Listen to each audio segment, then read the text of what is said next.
dinerarias es que la ley 26773 del año 2012 em, hace aplicable la posibilidad de ajustar el monto de las indemnizaciones conforme a este índice que se llama RIPTE, ¿no? Por cuanto implica, es una sigla que significa remuneración imponible promedio de trabajadores estables, es decir, se hace un promedio de remuneraciones, ¿no es cierto?, que van a determinar un índice de actualización de los montos y que se va actualizando semestralmente. Es decir, cada 6 meses este índice de actualización se ve modificado o se ve, valga la redundancia, actualizado. Bueno, por ahí me tildo un poco cuando, cuando me suena de que alguien quiere ingresar. Perdón, la distracción. Bueno, ahí vamos. ¿Por qué nace este RIPTE? ¿Qué ocurría históricamente con los reclamos? Pasaba que al no estar previsto ningún índice de actualización, solo se admitía la posibilidad de que se aplicaran los intereses desde el momento en que el trabajador reclamaba, generalmente en juicio, porque terminaban la mayoría haciendo juicio laboral por esta causa, pero los índices de intereses que se aplican en el ámbito judicial, ¿no? Generalmente van por muy debajo del promedio del índice de interés de los bancos para cualquier otra operación de mercado, ¿no? Con lo que lamentablemente se jugaba también con ese beneficio para el caso del empleador, que especulaba un poco y decía, bueno, la verdad que me conviene estirar el juicio laboral, ¿no? Y después pagar los intereses judiciales, en su caso, y no, ahora a lo mejor no tengo la plata, tengo que pedir un crédito, endeudarme por más y el interés va a ser mucho mayor. Para evitar esta especulación que perjudicaba al trabajador, en definitiva, ¿por qué? Porque cuando llegaba a cobrar, estoy hablando de que los juicios demoraban mucho más de lo que demoran ahora, más cuando estaban estos temas en vigencia, temas en donde todavía no estaban claras las reglas de interpretación de las normas, había tanto planteo de inconstitucionalidad y demás. He conocido juicios que han demorado hasta 10 años, ¿no? Así podría decirse una exageración, pero no lo era tanto, ¿no? Ningún juicio demoraba menos de 5 años. Entonces, al momento de cobrar, bueno, esa indemnización que se había reclamado con tanto tiempo de anticipación, había perdido su valor, ¿no? Entonces, es por eso que se identifica estas formas de actualizar estas bases de indemnización para que no perdiera valor y el trabajador cobrara montos actualizados. Y finalmente, esta es la ley 26773, que la verdad que fue la ley que más reformas hizo desde el punto de vista económico, digamos, desde el punto de vista de la determinación dineraria, ¿no? Y que acogió una serie de reclamos que se venían haciendo y que en definitiva los jueces hacían lugar, pero no estaban dispuestos por la ley, ¿no? Entonces, ¿qué es la última modificación que me interesa señalar en este sentido? Es que esta misma ley incorporó la posibilidad de que percibieran los trabajadores una indemnización adicional, además de la que está prevista para cada uno de los casos, ¿no? Adicional y también de pago único, equivalente a un 20% de la indemnización que le corresponde a ese trabajador, más otra indemnización que está prevista únicamente para los casos de mayor gravedad, que se llama compensación, ¿no? Compensación adicional. Entonces, ya vamos a ver ahora cuando analicemos cada uno de los casos y se van a dar cuenta. Entonces, la ley prevé para cada una de las incapacidades una forma de cálculo de indemnización, ¿no? Entonces, se adiciona esta especial con un 20% de esa indemnización que está prevista. Y para los casos más graves, además de la indemnización que manda a pagar conforme una fórmula que ya vamos a analizar, se suma también una compensación adicional. En esos casos, hacemos la suma de los dos rubros y se va a pagar el 20% más como adicional. ¿Y por qué? En esto la verdad que la 26773 se quedó un poco corta en la explicación porque solamente dice la ley que es para cubrir otros gastos, ¿no? Y en otros gastos podremos incluir un montón de cosas, no está muy específica.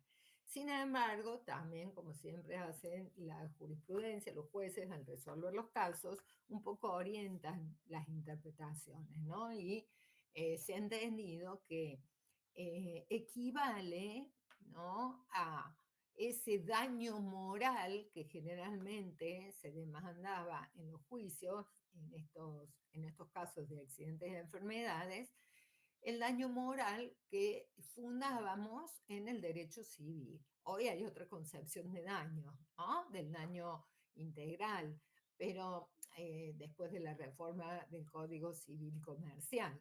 Pero acuérdense que hasta este momento no estaba esa reforma. Entonces, generalmente se reclamaba las indemnizaciones que prevía la ley, más el daño moral, y generalmente en concepto de daño moral los jueces mandaban a pagar un 20% más. Entonces, a partir de esto, de que la 26773 incorpora este rubro, los jueces han interpretado que no corresponde más reclamar ese daño moral porque estaría incluido en estos otros daños, ¿no?, que publica la 26773. Bien, ¿vamos bien? ¿Necesitan hacer alguna pregunta hasta ahora? Bueno, acuérdense que no los veo, ¿eh? Así que estoy ciega y sorda hoy. No, si no me hablan, no sé qué está pasando por ahí. A ver si tenemos a alguien más para añadir. Parece que no. Bueno,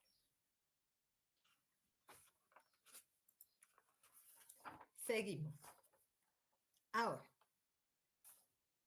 esta ley de riesgo del trabajo, como toda la normativa laboral, siempre al momento de calcular indemnizaciones utiliza el sistema tarifado, ¿no? Es decir, establece fórmulas de cálculo para las distintas indemnizaciones. La ley de riesgo también lo ha hecho así. Bien. Lo primero que tenemos que tomar en cuenta es este artículo 12, ¿no? El artículo 12 originario de la Ley de Riesgos de Trabajo, que sufrió modificaciones acá lo hemos puesto en la plaquita, ¿no?, por la Ley 27348, y después ha sido modificado, o más bien reglamentado, por este decreto de necesidad de urgencia 669 del año 2019, que estableció los intereses a tener en cuenta. El ingreso base sería la base de cálculo, ¿no? Lo primero que vamos a tener que hacer cuando queremos calcular una indemnización correspondiente a algún tipo de incapacidad va a ser calcular el ingreso base.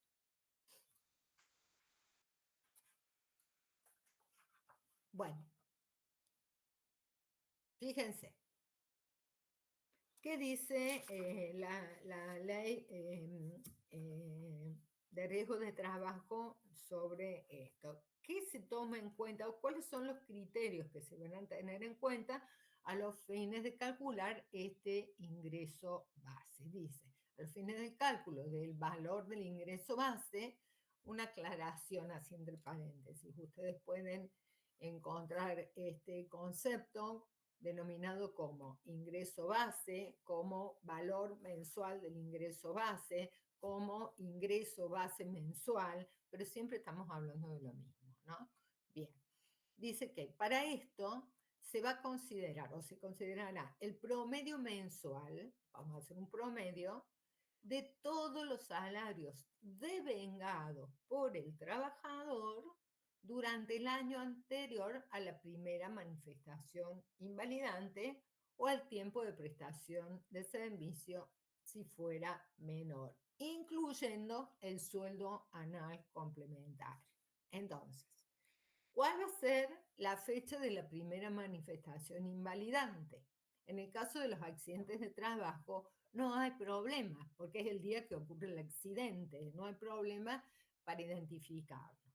Por ahí sí han surgido algunos conflictos de interpretación para determinar cuál es la fecha o el día en que se exterioriza la primera manifestación invalidante de una enfermedad, ¿no? Porque no podemos decir exactamente cuándo se inició la enfermedad. Hay casos de enfermedades, ¿no?, que se manifiestan o se ponen en evidencia en un determinado momento, pero que ya se venían gestando de antes. Entonces es bastante difícil en este caso.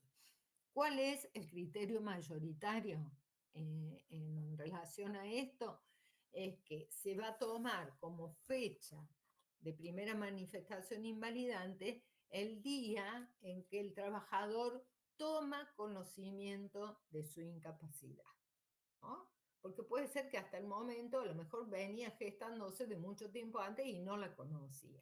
¿Cuándo va a ser ese momento en que el trabajador toma conocimiento de su enfermedad? El día que su médico le extiende el certificado médico en donde le dice que tiene una incapacidad permanente, ¿no?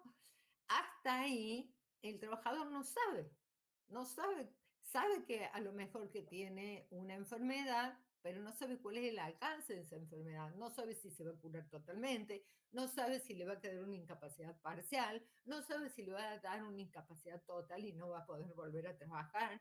O sea, hay una ignorancia de él en este sentido, por lo cual no se puede determinar un día. La jurisprudencia en su gran mayoría entiende esto entonces.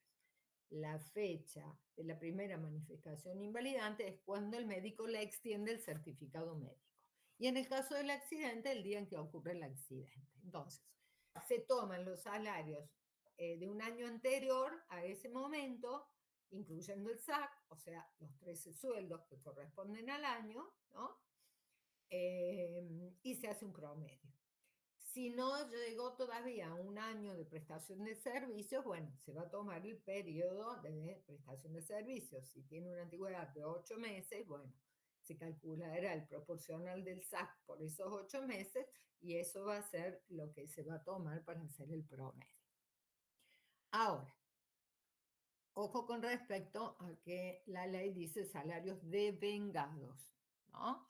Los salarios devengados incluyen sumas de carácter remuneratorio y de carácter no remuneratorio, conforme ya lo ha determinado la Organización Internacional del Trabajo por el artículo 1, convenio 95, ¿no? Es decir, que incluimos todos los rubros remuneratorios y no remuneratorios que tengan carácter de habitualidad.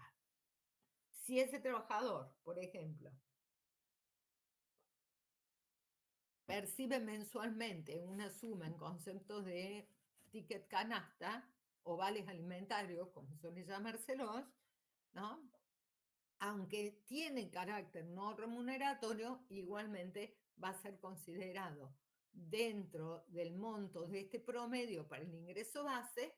¿Por qué? Porque integra su remuneración conforme el convenio 95 de la OIT, al percibirlo de manera habitual. ¿Se entiende? Bueno,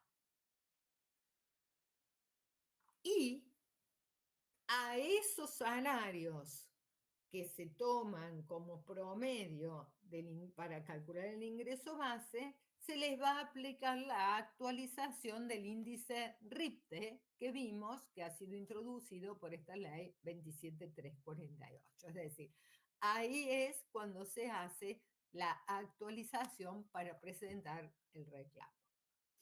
Bien. Por su parte, el decreto 669 que recién mencionábamos se ha ocupado de establecer las formas de cálculo de interés. Es decir, además de la actualización por RIPTE, también van a devengar intereses. Y se prevén dos momentos, digamos, dos tipos de intereses distintos. En una primera parte se establece el interés, se toma en cuenta el interés compensatorio, ¿no? Es decir, el que va desde la fecha de la primera manifestación invalidante hasta la fecha en que debe ponerse a disposición del trabajador el dinero, ¿no? La puesta a disposición de la indemnización.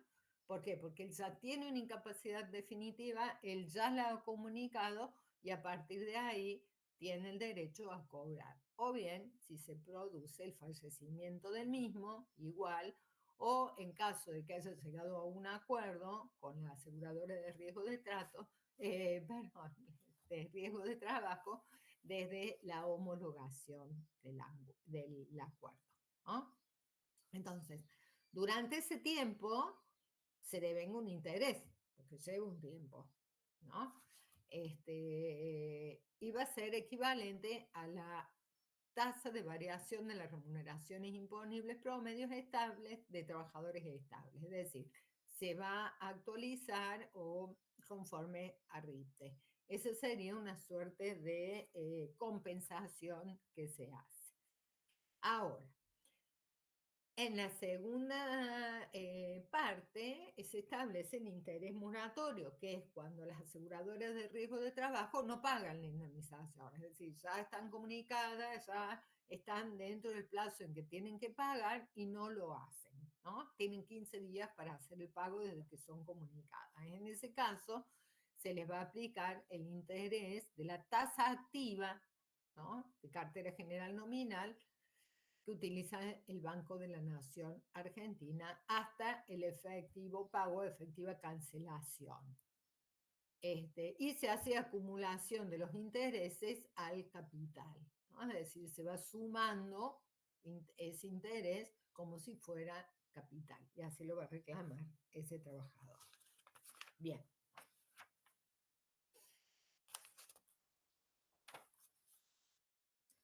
Bueno, esta placa es solo para que ustedes la tengan como en forma de informativa, digamos, ¿no? Y a que le interese más el tema, después lo puede profundizar, que es que, bueno, la verdad que este decreto eh,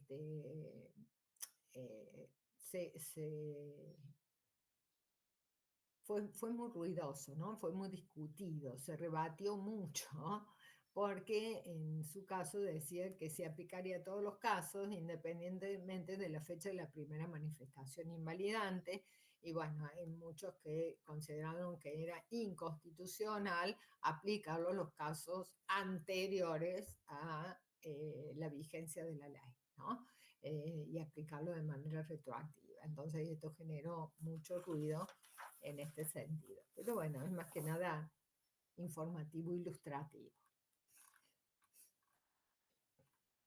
Bueno, ya hemos visto en la clase anterior que tenemos entonces una incapacidad laboral temporaria, una permanente, la gran invalidez y la muerte.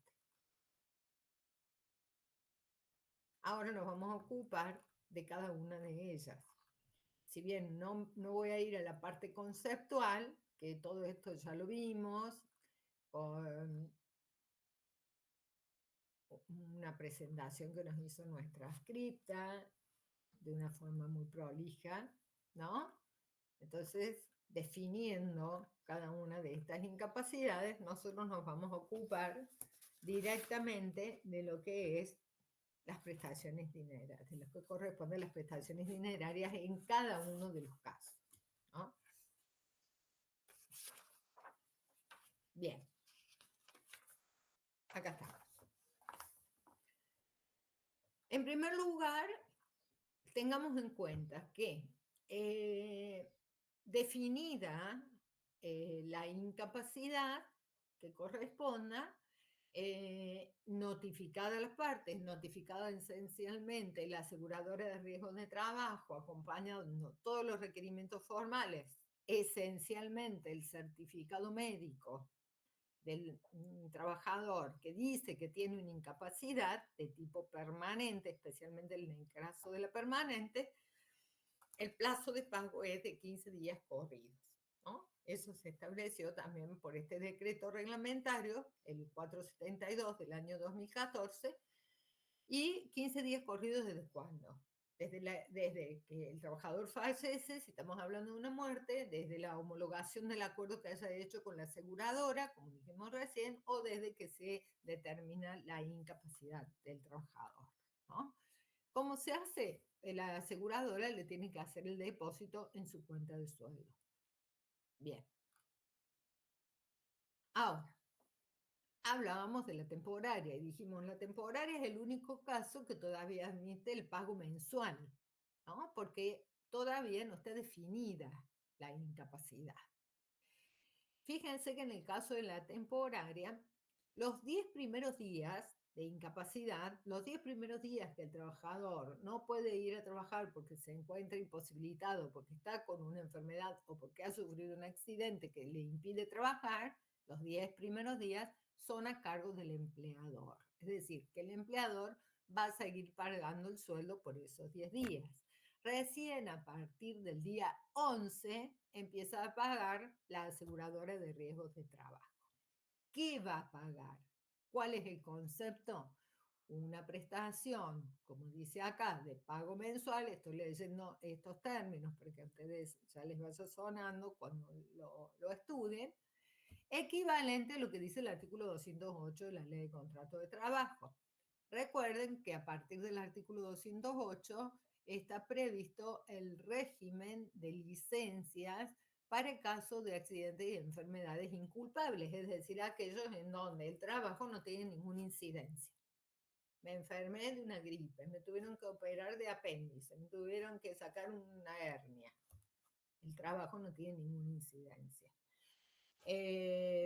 Bueno, a veces en la hernia sí, ¿no? Bueno, pero me refiero a que son enfermedades en donde la prestación de servicios no ha colaborado para que se adquiera la enfermedad. Me accidento un fin de semana porque me fui de fiesta, ¿ah? Y tuve un accidente con el auto.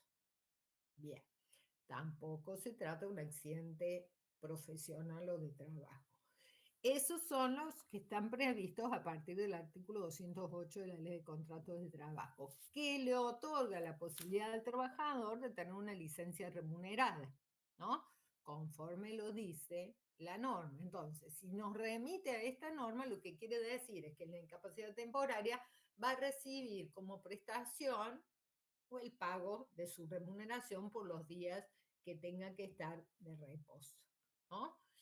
Los plazos son distintos a los del 208, porque acá la ley ha dicho que el temporario dura un año y que se podría, en el peor de los casos,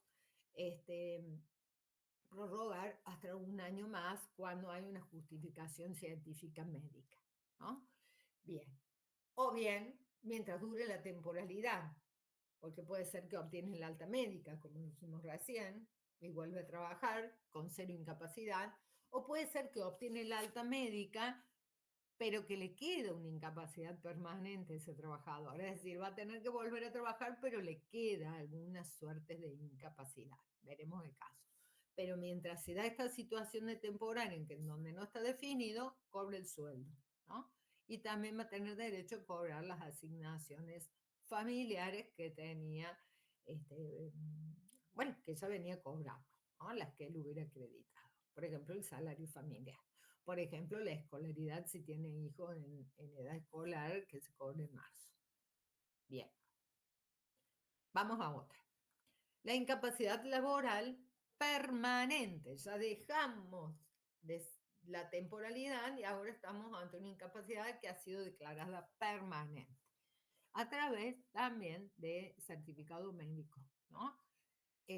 Ya hablamos de las comisiones médicas, ya hablamos que el primero que define la incapacidad es el médico del trabajador y que si la aseguradora de riesgo de trabajo lo quiere objetar, bueno, vamos a tener que ir ante la comisión médica local para que pueda dirimir este tipo de conflictos, ¿no? De situaciones, o en muchos casos se termina haciendo algún acuerdo con la propia aseguradora de riesgo de trabajo en donde los médicos definen cuál va a ser el porcentaje de incapacidad que van a definir. Bien, si esta incapacidad es permanente, puede ser la permanente parcial, la cual a su vez se subdivide en leve y en grave.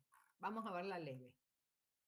La leve es aquella incapacidad en donde la persona tiene una incapacidad igual o inferior al 50% de la total obrera.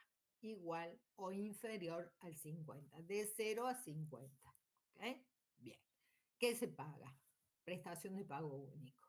A partir de ahora, todas las prestaciones van a ser de pago único. Van a cobrar una única indemnización, conforme la modificación que dijimos que se había hecho a la ley. Esa prestación o esa indemnización va a ser ajustada por el índice RIPTE, es decir, que se actualiza a través de este índice RIPTE que vamos a tener que consultar cada 6 meses, porque cada 6 meses el índice de actualización es modificado. Fíjense, esta es la fórmula de cálculo de una incapacidad parcial. En este caso estamos hablando hasta el 50%. Y la fórmula dice que se deberán tomar 53 veces el ingreso base, ese que calculábamos conforme al artículo 12, el promedio de las remuneraciones del año anterior, 53 veces, 53 por el ingreso base, por el porcentaje de incapacidad que se le haya otorgado a este trabajador, por un coeficiente de edad que se calcula tomando 65 dividido la edad del trabajador al momento de que se ha consolidado su incapacidad. Entonces, el 65 se toma porque sería la edad máxima jubilatoria, ¿no? Entonces se ha tomado este parámetro para hacer el cálculo del coeficiente de edad, lo cual implica que la edad es importante a los fines de calificarlo, ¿no?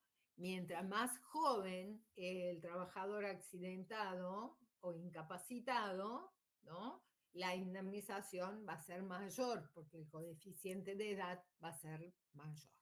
Bueno, así se calcula la indemnización que corresponde a esta incapacidad. Y a esto se le suma lo que veíamos en la otra placa cuando definíamos los distintos rubros, ¿no? Una indemnización adicional equivalente al 20%. Es decir, voy a hacer el cálculo de esta fórmula más el 20% que corresponde a la indemnización adicional. Fíjense que actualmente existe un piso, no hay tope máximo, ¿no? Puede ser elevada la cifra de la indemnización, pero no tiene techo, aunque sí tiene piso. Esta misma solución, que en este caso es la resolución 9 del año 2025, que emite la Superintendencia de Riesgos de Trabajo, nos determina el índice RIPTE y también nos determina cuál es el piso que va a tener la indemnización. Es decir, lo menos que va a cobrar este trabajador, en este caso, hoy es de 71.799.818. ¿No? Ya vamos a ver cómo hacemos el cálculo, ¿no? Porque esto va en función del porcentaje de incapacidad. Tenemos ejemplos para que no sea tan abstracto. Fíjense, en este caso pusimos un ingreso base mensual equivalente a 1.000.000 de pesos. Trabajador que cobra 1.000.000 de pesos por mes. Va, en realidad no es que cobre por mes, me rectifico, sino que es el promedio que resultó de hacer el cálculo del ingreso base mensual, ¿sí?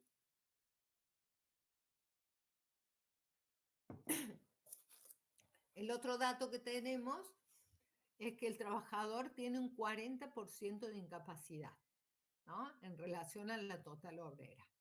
La total obrera es la capacidad total de trabajo que tiene esta persona. Eso lo expliqué en la clase anterior, ¿no? Bien. O sea que estamos con una leve. Y la edad del trabajador al momento de que se le determina esta incapacidad es de 35 años. Desarrollamos la fórmula 53 veces por 1.000.000, que es el ingreso base mensual, por el porcentaje de incapacidad 40%, por el coeficiente de edad que resulta de dividir 65 dividido 35. Esto me da 39.220.000 pesos, ¿no? Además le tengo que pagar la indemnización adicional del 20%. Entonces tomo esa cifra, calculo el 20%, que me da 7.844.000 pesos más. Sumando ambos rubros, tengo 47.064.000. Bien.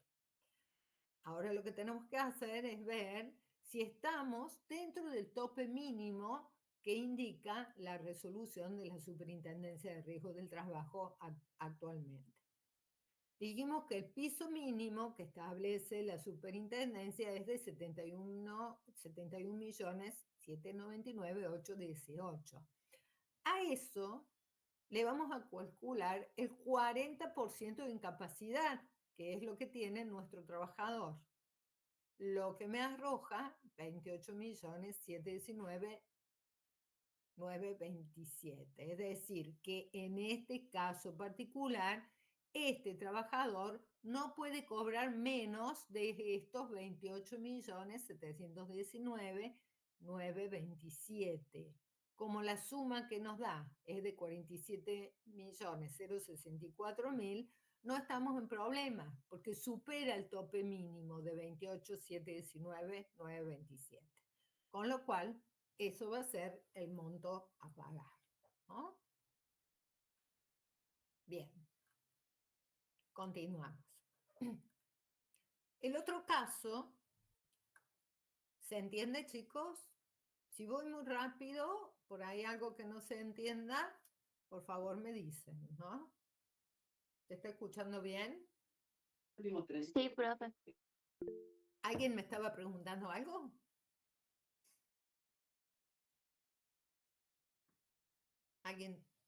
Alguno de los chicos dijo algo, pero no alcancé a escuchar. Bien, vamos con el otro caso.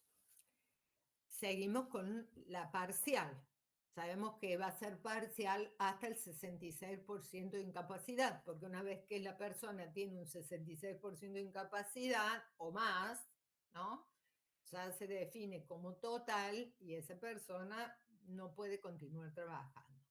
Estos casos son de parciales, por lo cual se podría considerar la situación de que vuelva a trabajar, ¿no?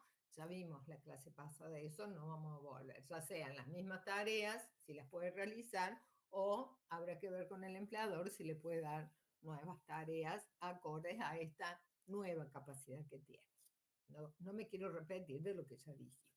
Bien, entonces, en este caso es una parcial pero grave, porque ya el trabajador tiene entre el 50 y el 66% de incapacidad en relación a la total obrera. Acá tienen las normas a las que referimos de la Ley de Riesgos de Trabajo para que ustedes estudien, ¿no? Pago único, ya lo sabemos, a esto, de ahora en más siempre son pago único. Y en este caso es la misma fórmula, ¿no? 53 veces, acá les cambié la sigla, porque hay algunos autores que lo toman de una forma y otros de otra, para que sepan que siempre es lo mismo. 53 veces el valor mensual del ingreso base, o ingreso base mensual, o ingreso base, ¿sí? Por el porcentaje de incapacidad por 65 dividido de la edad para calcular el coeficiente de edad. Bien. Pero como les dije hace un rato, en los casos de estas incapacidades que son más graves, se prevé el pago de una prestación complementaria también como suma única.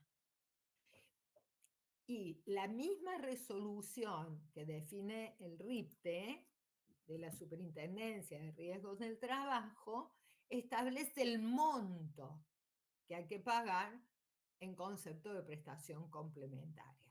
Hoy es de 31.911.034. Recuerden que esto se actualiza semestralmente, ¿no? Entonces tenemos, uno, la indemnización conforme a la fórmula, dos, la prestación complementaria que está prevista para estos casos más graves.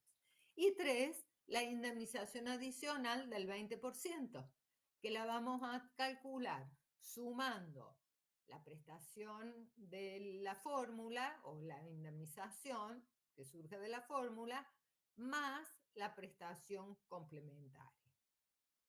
Recordemos que hay un piso de RIPTE, acá puse una coma, aprovecho y corrijo, ¿está? De 71.799.818. Vamos a ver el práctico. Bueno, dejé la misma base, 1.000.000 de pesos, correspondiente al ingreso base mensual o valor mensual del ingreso base. Acá la incapacidad es del 55%, ¿no? Porque es una incapacidad grave, dijimos, dentro de las, que no el permanente, parcial y grave, y 35 años de edad. Desarrollo de la fórmula, 53 veces el valor mensual del ingreso base, por 55% de incapacidad que tiene nuestro trabajador, y el coeficiente de edad me da 1,85, con lo que el monto indemnizatorio asciende a 53.927.500. Yo pongo énfasis porque es un montón de dinero, ¿no? Pero bueno, también es un montón de daño en la salud de un trabajador. Es un montón de daño, daño irrecuperable. Uno dice, qué altos los montos. Sí, pero esa persona tiene una incapacidad en su salud gravísima, ¿no? Y con riesgo incluso de perder su puesto de trabajo. Bien. Sumamos la prestación complementaria de pago único que está prevista para estos casos más graves y que hoy está, dijimos, en 31.911.034. Bien. Y acá tenemos que sumar,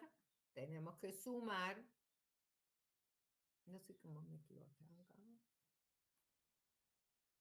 acá.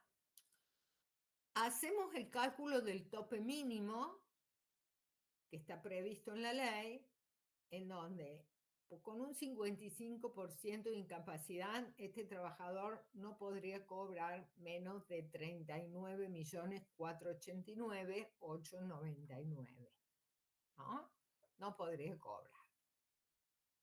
Acá sumamos los dos montos, el de la indemnización más el del pago complementario, y calculamos el 20% sobre la suma de esos dos rubros. Nos falta el tercer rubro, que nos da 17.000.000 167.706, lo cual nos arroja una cifra de 103.006.241, lo cual es ampliamente superador del piso indemnizatorio de 39.489 que veíamos conforme el piso que indica la resolución de la superintendencia. Bien, este es el procedimiento que se sigue para el cálculo de todas las indemnizaciones. Hay alguna diferencia en la forma de cálculo de la incapacidad total, ¿no? Fíjense que en la total, dijimos, el trabajador ya tiene un 66% de incapacidad o más, por lo cual él no puede volver a prestar servicio, es incompatible con el retorno y se va a tener que jubilar. Entonces, lo primero que va a tramitar es la jubilación por invalidez ante el SIPA, el Sistema Integrado Previsional Argentino, que ustedes lo van a ver más adelante cuando veamos esa unidad. Pero bueno, es una persona que deja de prestar servicios y se jubila, va a acceder a este tipo de jubilación. Pero además tiene derecho a cobrar la incapacidad, ¿no? La indemnización por incapacidad en virtud de la ley de riesgo. ¿Por qué? Porque es una incapacidad profesional que ha adquirido a consecuencia de su trabajo. Entonces, también recibe esta indemnización de pago único. Me dan un segundo, les pido por favor, que estoy buscando el cable de mi computadora, me está acabando la batería. Bien. Profe, una consulta. Sí. La jubilación, cuando lo indemnizan, ¿es una jubilación mínima o es según los años de aporte que tuvo? No, va a ser según los años de aporte. Después con Omar van a ver cómo se hacen los cálculos en estos casos, pero es una jubilación en la que se va a tener en cuenta, si bien es un poco inferior a la ordinaria, porque ha tenido que extinguirse el vínculo anticipadamente por la invalidez, pero se tienen en cuenta otros parámetros. ¿Sí? Perfecto. Gracias, profe. Ya van a aprender a calcularla, pero hoy nos abocamos a esto porque no les quiero mezclar mucho. ¿Tá? Hay una unidad en la que vamos a explicar SIPA, ¿sí? Y ahí van a ver cómo se hacen los cálculos. Bien. Bueno, continúo entonces. Por un lado, la jubilación por invalidez y por otro lado, esta indemnización. Fíjense que cambia la fórmula de cálculo. 53 veces el ingreso base mensual directamente multiplicado por el coeficiente de edad. ¿Y por qué? Y porque acá no tenemos un porcentaje. La incapacidad es total. Podemos decir, si bien se toma el 66% de la total obrera, eso implica una incapacidad absoluta y total para prestar servicios. Entonces, no hay porcentaje que calcular, sino que se hace el pago de una indemnización por el 100%. ¿No? Bien. A esa suma, como es grave, se le suma la prestación complementaria, que en este caso es de 39.888.793, pago de única vez, y sumamos estos dos rubros y calculamos el 20%, que es la indemnización adicional del 20%. Y siempre hacemos esta comparación de si estamos pagando el tope mínimo. En caso contrario, si fuera menor al tope mínimo, vamos a tener que pagar como mínimo estos 71.799.000. Vamos al caso. Mismo ingreso base, subimos la incapacidad para que sea total al 70% y la edad de 45 años del trabajador. ¿No? Pensemos, un trabajador que tiene una incapacidad total y que es muy joven, ¿no? 45 años. El cálculo que nos arroja la fórmula de 53 veces el valor mensual del ingreso base por el coeficiente de edad nos arroja 76.320.000 pesos.